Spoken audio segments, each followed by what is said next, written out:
मोहम्मद रिजवान ने Australia series शुरू होने से पहले ही कह दिया था, उन्होंने पहले ही कह दिया था कि हम ऑस्ट्रेलिया को ऑस्ट्रेलिया में जाकर जरूर हराएंगे। अब जब उन्होंने ये स्टेटमेंट दिया तो कई लोगों ने कहा, मीडिया ने भी कहा, फैंस ने भी कहा कि अभी से ओवर कॉन्फिडेंस, अभी अभी आप कप्तान बने हैं, जरा रुक जाइए। इतना ओवर कॉन्फिडेंस कि आप अभी से स्टेटमेंट देने लगे कि हम ऑस्ट्रेलिया को ऑस्ट्रेलिया में हरा देंगे। देखते हैं। अब भले ही किसी ने कुछ भी कहा हो, लेकिन मोहम्मद रिजवान को पता था कि ये ओवर कॉन्फिडेंस नहीं है, ये कॉन्फिडेंस है। क्योंकि मोहम्मद रिजवान अब पाकिस्तान हिस्ट्री के सिर्फ दूसरे कैप्टन बने हैं जिन्होंने ऑस्ट्रेलिया को ऑस्ट्रेलिया में जाकर एक ओडीआई सीरीज में हरा दिया। इससे पहले यह काम हुआ था 22 साल पहले 2002 में, जब वकार यूनिस की कप्तानी में पाकिस्तान ने ऑस्ट्रेलिया में जाकर एक ओडीआई सीरीज जीती। और अब यह काम हुआ है 2024 में, जब मोहम्मद रिजवान ने पाकिस्तान को ऑस्ट्रेलिया में जाकर एक ओडीआई सीरीज जिता दी। और मैच के बाद भी मोहम्मद रिजवान ने कई ऐसे स्टेटमेंट दिए जिससे पता लग रहा है कि अब पाकिस्तान क्रिकेट में ना सब ठीक हो। वो जो उथल पुथल मची हुई थी, जो चीजें खराब होती जा रही थी, अब सब ठीक हो गई। अब मोहम्मद रिजवान मैच के बाद आते हैं और बड़ी बातें करते हैं। उन्होंने कहा कि देखिए, मैं हमेशा से एक ऐसा कप्तान बनना चाहता था जिसका काम सिर्फ टॉस करना या प्रेजेंटेशन में जाना, मीडिया को एड्रेस करना, सिर्फ इतना ना। मैं एक ऐसा कप्तान हूं जो कि सजेशन के लिए हमेशा तैयार हूं, चाहे वो ओल्ड एज खिलाड़ी दे, यंगर खिलाड़ी दे या बैकरूम से कोई दे दे, मुझे कोई फर्क नहीं पड़ता। आपके पास सजेशन है, आप मेरे पास लेकर आइए। चाहे आप कितने भी बड़े खिलाड़ी हो, आप नए खिलाड़ी हो या इवन आप बैकरूम स्टाफ में हो, आप कोई भी हो, आपके पास सजेशन है, आप आइए, मैं सुनूंगा। इसके अलावा मोहम्मद रिजवान ने बताया कि हमारा सिर्फ एक प्लान था कि हम ऑस्ट्रेलिया को अटैक करना चाहते थे। मैंने शुरुआत से अपने गेंदबाजों को बस यही कहा कि हम ऑस्ट्रेलिया को सिर्फ अटैक करने की कोशिश करेंगे। और कहीं ना कहीं इस सीरीज में लगा कि ऑस्ट्रेलिया की टीम बैकफुट पे चली गई। वरना सोचिए, ऑस्ट्रेलिया की टीम जो अपने घर पर खेल रही थी, इतनी डोमिनेटिंग टीम मानी जाती है, वो बैकफुट पर कैसे आ गई। मुझे बहुत अच्छे से याद है, जब तीसरा मुकाबला खत्म होने वाला था तो कमेंटेटर्स ने कभी कहा, उन्होंने भी ये बात मानी कि पाकिस्तान टीम जिस तरह से ऑस्ट्रेलिया में आकर खेल रही है, ऐसे ऑस्ट्रेलिया भी नहीं खेल रही। जिस लेवल का एग्रेशन उन्होंने दिखाया, डोमिनेंस उन्होंने दिखाया, जैसे वो बैटिंग कर रहे हैं, जैसे बॉलिंग कर रहे हैं, लग रहा है वो ऑस्ट्रेलिया से बेहतर कंडीशंस को जानते हैं। ऐसा कैसे हो सकता है? और इसके पीछे एक बड़ा हाथ मोहम्मद रिजवान का। और ये बात बहुत सारे प्लेयर्स ने मैच के बाद भी कही, चाहे वो शाहीन शाह अफरीदी हो, चाहे अब्दुल्ला शफीक हो, सबने ये बात कही कि जब से मोहम्मद रिजवान आए हैं कुछ तो बदल गया। अच्छा, मैं आपको एक छोटा सा एग्जांपल देता हूं। आई डोंट नो आप में से कितने सारे लोगों ने ये चीज नोटिस की, बट मैंने तो जरूर। अब आप एक एग्जांपल देखिए कि इस पूरी सीरीज में लगभग पाकिस्तान की टीम ने तीनों मैच में ऑस्ट्रेलिया को ऑल आउट किया। दूसरे मैच में किया, तीसरे मैच में किया। सिर्फ एक पहला मैच था जहां पर उनके 8 विकेट गिरे थे, लेकिन किसी भी मैच में पाकिस्तान की टीम को 5वें बॉलर की यूज नहीं की, मतलब जरूरत ही नहीं पड़ी। सिर्फ 4 बॉलर्स ने उनका काम कर दिया।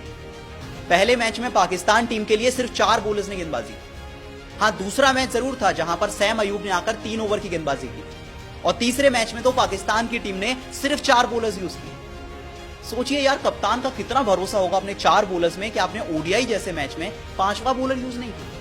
कितनी हैरानी की बात। और ये डिफरेंस है कप्तानी में। शायद कोई और कप्तान आता तो जब आप पावर प्ले में डोमिनेट कर रहे हैं, मान लीजिए शाहीन शाह अफरीदी और नसीम शाह पावर प्ले में आकर विकेट चटका रहे हैं, हारिस रऊफ ने विकेट चटकाए, हसनैन ने विकेट चटकाए। अब कोई और कप्तान होता तो शायद अपने 5वें बॉलर को ले आता, किसी पार्ट टाइमर को ले आता कि अभी हम इसके ओवर्स निकलवा लेते हैं और फिर अपने मेन बॉलर को लाएंगे, फिर से शाहीन को लाएंगे, फिर से हारिस को लाएंगे, फिर से नसीम को लाएंगे और 50 ओवर करेंगे। पर रिजवान ने ये नहीं सोचा। रिजवान बार बार अपने मेन गेंदबाजों से बॉलिंग कराते रहे। शाहीन को वापस लेकर आए, हारिस को वापस लेकर आए, नसीम को वापस लेकर आए, क्योंकि उनको अटैकिंग कैप्टनसी करनी थी। उनका हमेशा से एम ये था कि हमें जीतना है तो ऑस्ट्रेलिया को ऑल आउट करना होगा। अगर हमने उन्हें 50 ओवर खिला दिए तो फिर हम ये मैच नहीं जीत पाएंगे। और शायद यही वजह थी कि उन्हें किसी भी मैच में अपने 5वें बॉलर की जरूरत नहीं पड़ी। और ये बात सारे प्लेयर्स ने मानी। मैच के बाद अब्दुल्ला शफीक ने भी कहा कि जिस तरह से हमने सीरीज को डोमिनेट किया है, उसका एक बड़ा क्रेडिट जाता है मोहम्मद रिजवान। बॉलर्स अटैक कर रहे थे, एग्रेशन दिखा रहे थे, कमाल की बॉलिंग कर रहे थे, इसमें बड़ा कंट्रीब्यूशन मोहम्मद रिजवान का। शाहीन शाह अफरीदी ने कह दिया, उन्होंने कहा कि जब से मोहम्मद रिजवान कप्तान बने हैं, सब एक्साइटेड हैं उनकी कैप्टनसी में खेलने के लिए। ये रिस्पेक्ट होती है कप्तान की। अभी याद कीजिए, कुछ दिन पहले की बात है जब शान मशहूर टेस्ट क्रिकेट में कप्तानी कर रहे थे, कितनी खबरें उड़ी थी।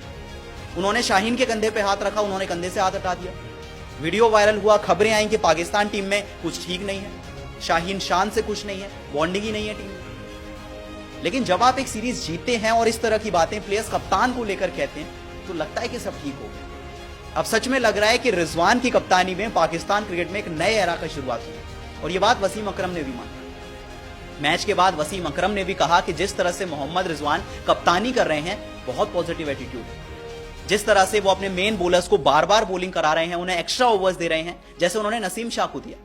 तीसरे मैच में जब नसीम शाह दोबारा स्पेल के लिए आए तो विकेट लेकर गए। इसका क्रेडिट आपको रिजवान को देना होगा। भले ही आप अगर स्कोर कार्ड देखेंगे, वो विकेट्स कॉलम देखेंगे, रन स्कोर देखेंगे, तो रिजवान का नाम नहीं दिखेगा, क्योंकि जरूरत ही नहीं पड़ी। सैम अयूब ने काम किया, अब्दुल्ला शफीक ने काम किया, बाबर आजम ने काम किया, सबने अपना काम किया, जरूरत ही नहीं पड़ी रिजवान की। क्योंकि रिजवान का जो काम था वो फील्ड सेटिंग में था, बॉलर्स को रोटेट करने में था, वो उन्होंने बखूबी किया। फिर चाहे वो शाहीन शाह अफरीदी हो, अब्दुल्ला शफीक हो, वसीम अकरम हो, सबने ये बात मानी कि मोहम्मद रिजवान ने कमाल की कप्तानी की। और इस सीरीज को पाकिस्तान की टीम ने जीता, और 22 साल के बाद हुआ जब पाकिस्तान ऑस्ट्रेलिया में जाकर एक ओडीआई सीरीज जीती। पहले मैच में ऑस्ट्रेलिया को सिर्फ 204 पे रोका, दूसरे ओडीआई में 163 पे ऑल आउट किया, और तीसरे ओडीआई में 140 पे ऑल आउट किया। वो ऑस्ट्रेलिया की टीम जो अपने घर पे सबसे डोमिनेटिंग टीम होती थी, जिस टीम में Steve Smith, Marnus Labuschagne, Jake Fraser, McGurk Matthew Short 400 run बनाती थी, वो टीम उसे 200 रन नहीं बनाने दिए। सोचिए, हैरानी की बात है कि उस टीम का एक भी खिलाड़ी पूरी सीरीज में एक 50 नहीं लगा पाया। ये क्लास थी पाकिस्तान टीम, और इसका बड़ा क्रेडिट आपको मोहम्मद रिजवान को देना होगा। और यही बात कही वसीम अकरम ने, शाहीन शाह अफरीदी ने और अब्दुल्ला शफीक ने। सब ये बात कह रहे हैं कि जब से मोहम्मद रिजवान कप्तान बने हैं, तब से पाकिस्तान क्रिकेट बदला बदला सा नजर आ रहा है। तो वेल, आप बताइए, क्या पाकिस्तान को ये सीरीज जिताने में रिजवान का भी बड़ा हाथ? आपको क्या लगता है? मुझे कमेंट सेक्शन में जरूर बताएं, और वीडियो पसंद आई तो वीडियो को लाइक और शेयर जरूर करें।